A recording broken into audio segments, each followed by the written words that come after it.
Prabhupada ki jai. Prem se kaho Sri Krishna Chaitanya Prabhu Nityananda Shri Radha Shivasri Gaura Bhakta Vrinda Ki Radha Krishna Gopinath Shami Gunda Radha Kund Giri Govardhana ki jai. Vrindavan Mathura Dham ki jai. Sri Mayapur Nadi Dham ki jai. Sri Jagannath Puri Dham ki jai. Sri Dwarka Dham ki jai.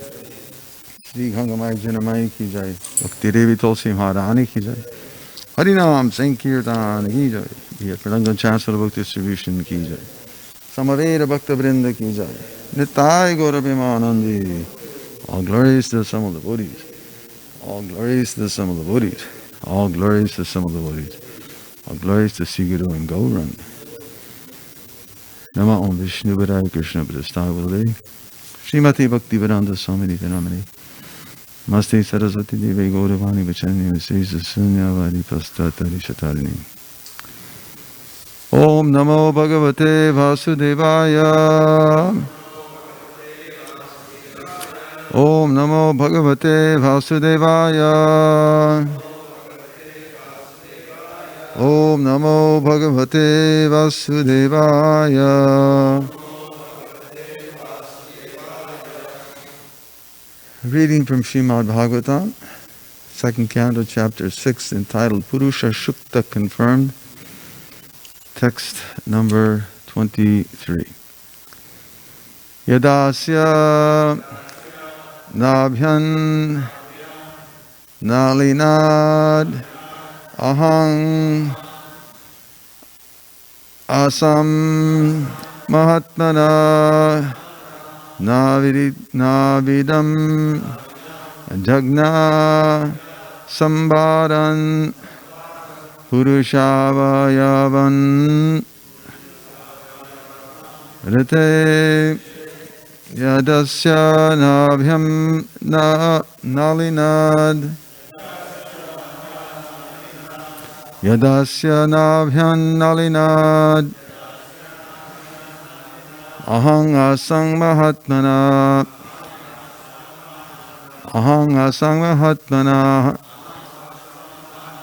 Navidam Jagna Sambaran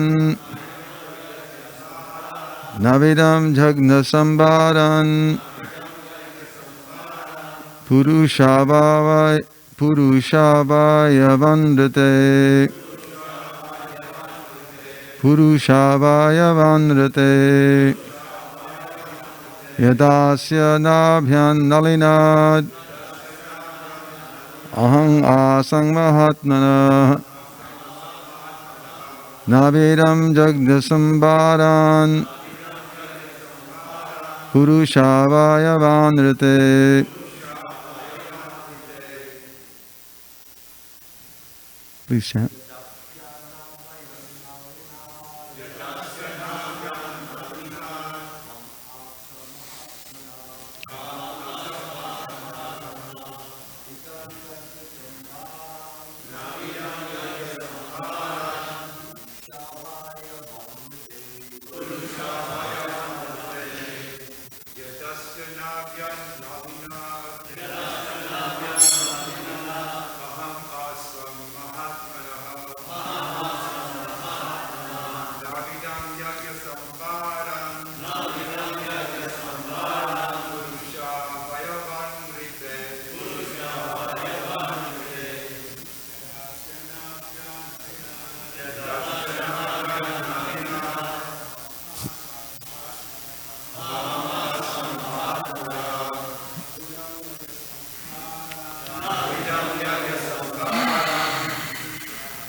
Nabhyan Nalena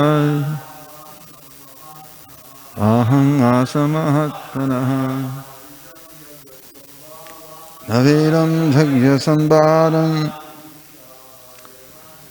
Purushavaya Vandrite Yadasya Nabhyan Nalena Ahang Asamahatmanaha Navidam Jagya Sambaram Purushavaya Vandrite. Yadasya nabhyam nalinad hanga sangahatmanaha.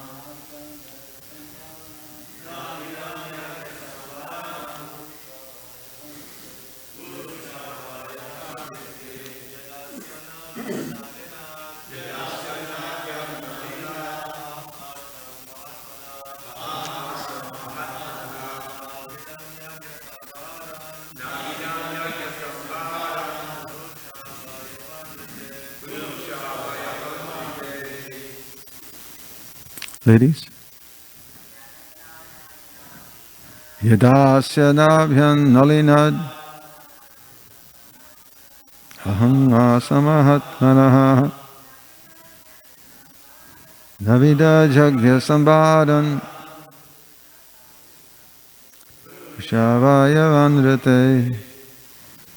Yada, at the time of, asya, his, nabhyat, from the abdomen, malinat, from the lotus flower, aham, myself, asam, took my birth, mahatmanaha, of the great person, na'abidam,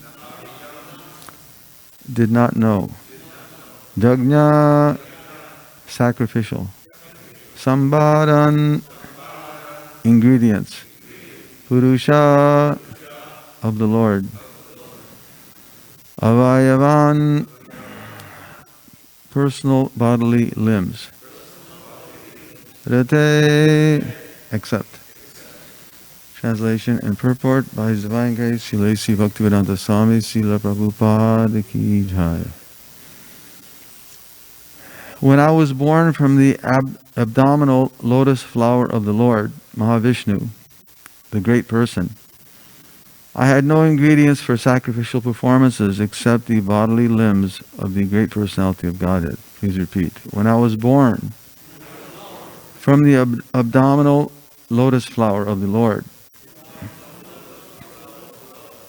Mahavishnu, the great person, I had no ingredients for sacrificial performances except the bodily limbs of the great personality of Godhead. Purport. Lord Brahma, the creator of the cosmic manifestation, is known as Swayambhu, or one who is born without father and mother. The general process is that a living creature is born out of the sex combination of the male father and the female mother. But Brahma, the first born living being, is born out of the abdominal lotus flower of the Mahavishnu, plenary expansion of Lord Krishna.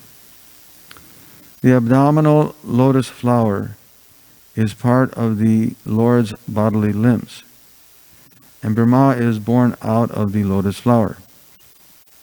Therefore, Lord Brahma is also a part of the Lord's body. Brahma, after his appearance in the gigantic hollow of the universe, saw darkness and nothing else. He felt perplexity, and from his heart he was inspired by the Lord to undergo austerity, thereby acquiring the ingredients for sacrificial performances. But there was nothing besides the two of them, namely the personality of Mahavishnu and Brahma himself, born of the bodily parts of the Lord. For sacrificial performances, many ingredients were in need, especially animals. The animal sacrifice is never meant for killing the animal, but for achieving the successful result of the sacrifice. The animal offered in the sacrificial fire is, so to speak, destroyed, but the next moment it is given a new life by dint of the Vedic hymns chanted by the expert priest. Excuse me. When such an expert priest is not available, the animal sacrificed in the fire of the sacrificial altar is forbidden. Thus Brahma created even the sacrificial ingredients out of the bodily limbs of the Garbhodakshayi Vishnu, which means that the cosmic order was created by Brahma himself. Also, nothing is created out of nothing, but everything is created from the person of the Lord. The Lord says in the Bhagavad Gita 10.8, Ahang sarvasya prabhavo matak sarva pravartate. Everything is made from my bodily limbs, and I am therefore the original source of all creations. The impersonalists argue that there is no use in worshipping the Lord when everything is nothing but the Lord himself. The personalist, however, worships the Lord out of a great sense of gratitude, utilizing the ingredients born out of the bodily limbs of the Lord. The fruits and flowers are available from the body of the earth, and yet Mother Earth is worshipped by the sensible devotee, with ingredients born from the earth. Similarly, Mother Ganges is worshipped by the water of the Ganges, and yet the worshipper enjoys the result of such worship. Worship of the Lord is also performed by the ingredients born from the bodily limbs of the Lord. And yet the worshipper, who is himself a part of the Lord, achieves the result of devotional service to the Lord. While the impersonalist wrongly concludes that he is the Lord himself, the personalist, out of a great gratitude, worships the Lord in devotional service, knowing perfectly well that nothing is different from the Lord. Therefore, the devotee endeavors to apply everything in the service of the Lord, because he knows that everything is the property of the Lord, and that no one can claim anything as one's own. This perfect conception of oneness helps the worshipper in being engaged in his loving service, whereas the impersonalist, being falsely puffed up, remains a non-devotee forever, without being recognized by the Lord. Om Jnana Timidandasya Jnananjana Shalakaya Chakshurmilitam Jena Tasmai Shri Gurave Namaha. Gurudevachalam Pangam Langayate Gurudevantam Vande Sri Gurum Dinatarin Paramananda Madhavam Sri Chaitanya Ishvara. Translation again. When I was born from the abdominal lotus flower of the Lord, Mahavishnu, the great person, I had no ingredients for sacrificial performances except the bodily limbs of the great personality of Godhead. So as Srila Prabhupada points out here in the purport, everything comes from something. It's not that nothing is producing something. It's nonsense. Where have we any experience that out of something or out of nothing, all of a sudden came this building? It's totally a ridiculous argument. So, similarly, this creation has come from a something. And in this case, we're understanding that it's coming from a person. Just as there are so many persons within this world, the original person is described here in the Vedic literatures as Supreme Personality of Godhead, Krishna. And by his arrangement, by his desire, the creation goes on.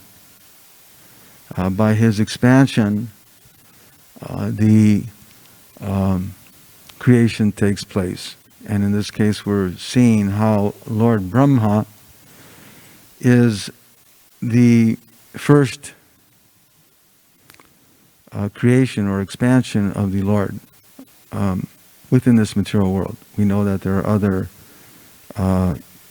expansions from the original personality of Godhead, the Vishnu forms, etc. But here we're seeing that within this material creation, Lord Brahma is the first created person. And just again, as the original person is there, Lord Brahma is also a person, and we're also persons. We're not just some inert or lump of nothing. No, there's something there. Lord Brahma is described here as the creator of the cosmic manifestation. But his birth is extraordinary. His appearance is extraordinary. In that he comes from, as Srila Prabhupada very nicely described here, he comes from the abdominal lotus flower, which is a part of the Lord's bodily limbs. Just as a child appears and has a connection with the umbilical cord of the mother, so also Lord Brahma, by his umbilical connection through the lotus flower, appeared, was given birth. And therefore we can understand that he's a part of the personality of Godhead. Everything we understand is a part of the personality of Godhead. But here we're seeing very nice step-by-step description of how that creation takes place. Again, it's not that it all of a sudden manifested. There was some, as we always hear, some explosion, or there was some unknown, something came from the unknown, from the deep dark abyss, and all of a sudden it manifested into a beautiful planet, etc. And no, these arguments are really for people who really don't want to understand what the reality is. They're very comfortable in their delusion because it supports their desires for sense gratification. So they create all kinds of fantasies, although they may think that this is a fantasy, right? When you explain to them how the creation comes about, they think it's some fantasy. So we can understand that it's real because it's very logical, but their idea is totally illogical, and it's the in reality that's the fantasy. So here, Lord Brahma, when he first made his appearance, Srila Prabhupada points out, he saw darkness and there was nothing else. He felt perplexity. Just like a small child when it pops out of the mother's womb, it's very confusing.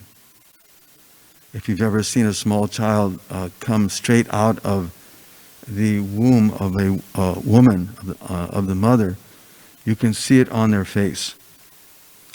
It's a complete shocking experience.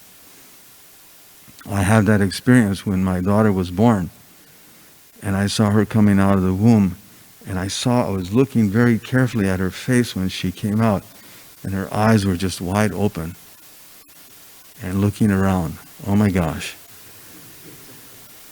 What did I come into? What an experience. And it was quite an experience to see it. But you can see that there's some perplexity, not the full, the miserable experience of this material world is not yet there. There's been some experience within the womb, certainly. The child is in the womb and it's praying to the Lord, please, let me get out of this condition. As Srila Bhaktivinoda Thakur describes in his beautiful songs, how I promise that this time when I come out, I will engage in your devotional service. Just get me out of this condition. But then as soon as we come out, just even this far, it's all forgotten. And one is consumed by the illusory energy. So there's some perplexity. And he was feeling that same perplexity from his heart. But from within his heart, I should say, but from within his heart, he was inspired by the Lord to undergo austerity. And we know that the first instruction or first sound was tapa. Therefore, the Lord immediately he takes the initiative, just like a parent has to immediately comfort the small child when it comes out. And in many cases we see when a child comes out, it's not disturbed because it feels immediately some comfort. But as soon as it's taken away from the parent, that initial comfort, it cries. So similarly, Lord Brahma, he was feeling this perplexation. But the Lord within the heart, Tene Brahma Hidayadi Kavaye, the Lord within the heart immediately imparted transcendental knowledge to him, immediately spoke to him. And his instruction was that he should undergo austerity. And the question would be, why austerity? Why not just enjoy? Why not just immerse yourself in some kind of enjoyment? And this is exactly what the modern science would like us to understand. The modern present-day science is all about that. It's to teach you how to enjoy immediately. As soon as you come into this material world, just try to enjoy this human body. Engage in some kind of sense gratification, some fruitive activity. Immediately. Try to eat something, hear something, see something, touch something. Immediately.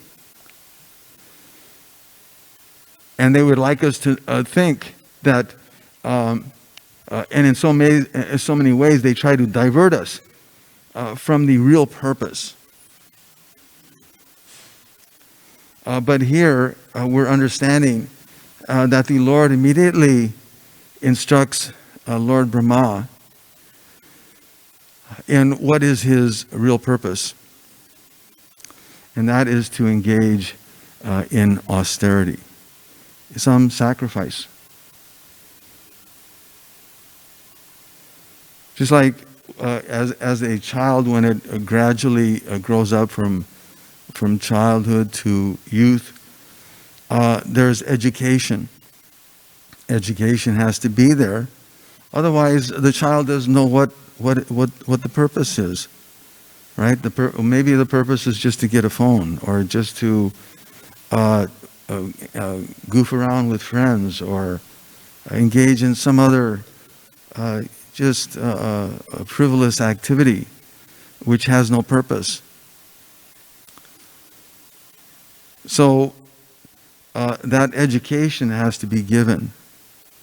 And here the Lord within the heart immediately instructed Lord Brahma to be engaged in austerity. For what purpose? To acquire the ingredients for sacrificial performances. That's why. So from the very beginning, as Krishna says in Bhagavad Gita, Saha Jagna Prajashishta Purovaja Prajapati, that from the very beginning, that education has to be a sacrifice. There has to be some austerity. And again, the question would be, why? That's because by engaging in austerity and sacrifice, whatever one needs and whatever one requires for a a happy and successful life, ultimately liberation, is achieved. Why do we want to engage in sacrifice or austerity? Because we want to become happy. That's the idea. Because we want to be happy, and because we want liberation, freedom from the repetition of birth and death. Everyone wants to be happy, certainly. We don't walk around looking for misery. No one is knocking on our door these days. Hello, I have some, would you like to be miserable today? No, we don't have any experience of that. Of course, unless you're living in a crazy neighborhood. But no one is knocking, or our Sankirtan devotees don't approach hundreds and millions of people regularly around the world asking, hello, would you like to take one of these books because it'll help you become miserable today? How would you like to be miserable? Take one of these with you and give a donation for it. No. Of course, that's what they're selling. The material society is selling that. Buy one of these little packages and we're guaranteed that you'll have misery in the form of cancer. Or take this drug, or take this car, or whatever. And we guarantee you that you'll be miserable. It's a guarantee. Even you have the fanciest whatever. You have to maintain it, you have to protect it, you have to recondition it, you have to do so many things. You have to work so hard for it. It's just misery. So although it's packaged, and the packaging is very expert, you can see how society nowadays is packaging things so nicely in so many beautiful ways. The advertisements are of two people who are super happy and they're having great time, and then the drug is high blood pressure drug, right? Or it's a heart drug, as if it makes any sense. It's amazing. Or people who have some advertisement of beautiful teeth, this toothpaste, but you don't. The advertisement doesn't tell you fully that the person who's advertising it had veneers. They already had veneers. It had nothing to do with the toothpaste, but they're smiling so happily that, whoa, I got to have that toothpaste. Otherwise, how am I going to have such beautiful teeth? It's madness. So the advertisement is certainly there. But the real advertisement, the real education, is to be engaged in austerity, whereby one truly becomes happy and achieves liberation from this miserable material world. Because everything else is fruit of activity. Everything else is fruit of activity. And those fruitive activities are producing sinful reactions in the form of birth, death, old age, and disease. Some or other, you have to experience that.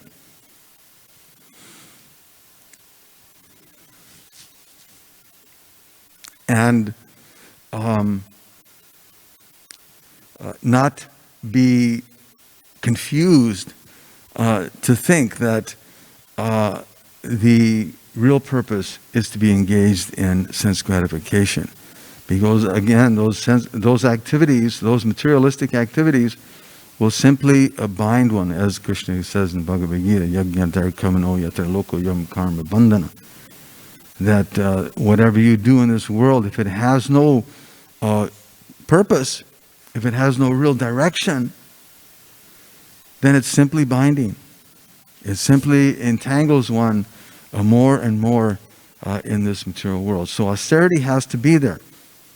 So the question may arise, well, who do we offer this austerity to?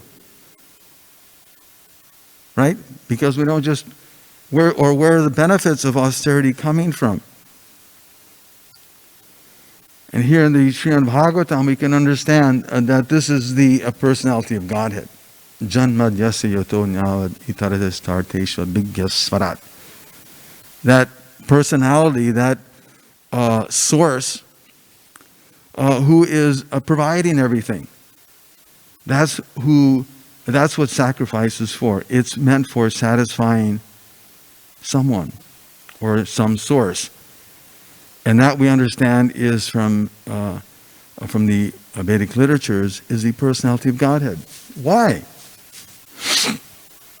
Because he's providing, not only is he the primeval and all cognizant and independent personality, but he's also the source of creation. He's a source of sustenance and destruction. So he's providing everything. Not only has he created everything, but he's also providing everything. You can't go off in some place and start some business and expect that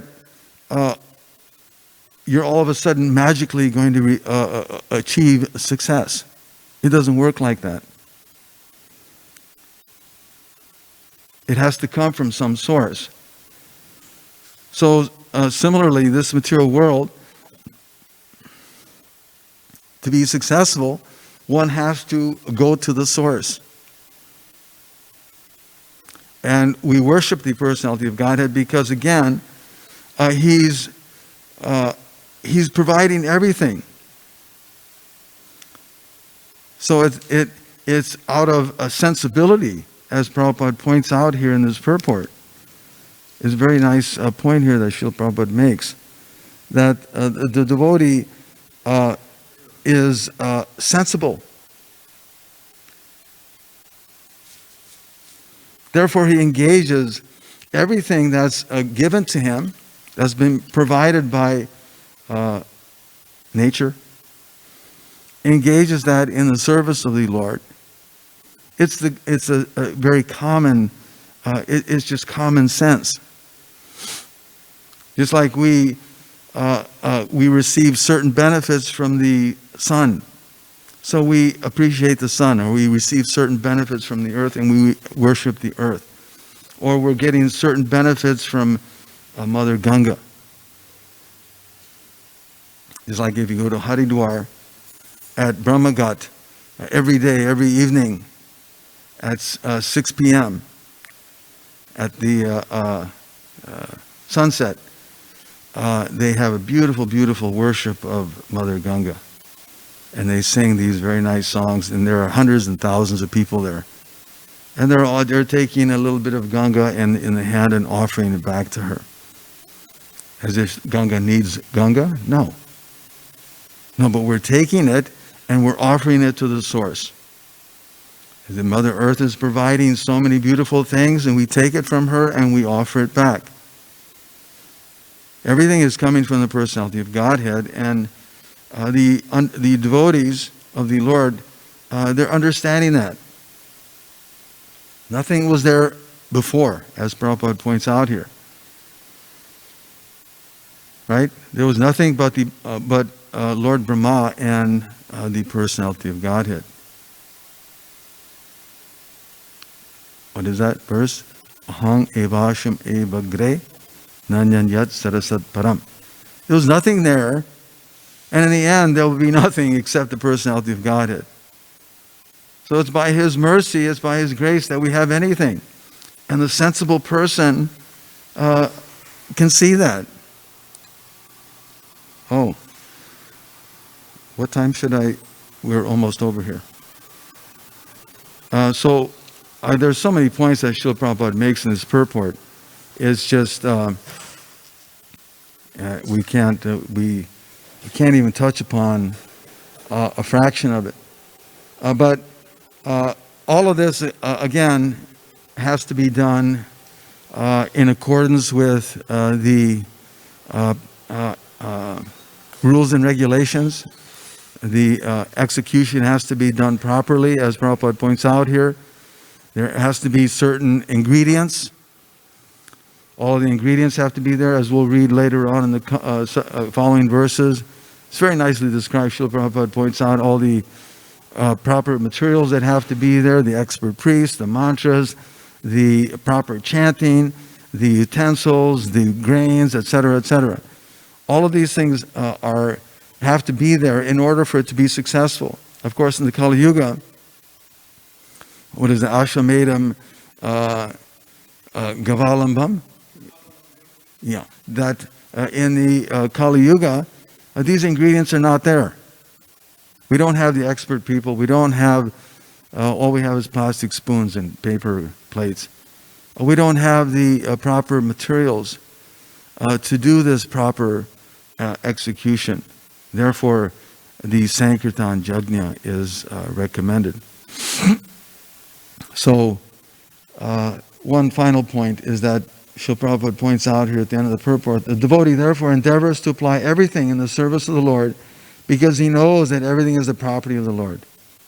Right? Ishavashamidam sarvam yatkincha jagat yan jagat. We have certain things we've been given by the Lord, and those certain things should be used in the service of the Lord. That is the proper sacrifice. Yeah, we'll end there. Are there any questions or comments? All right. Srila Prabhupada ki jai.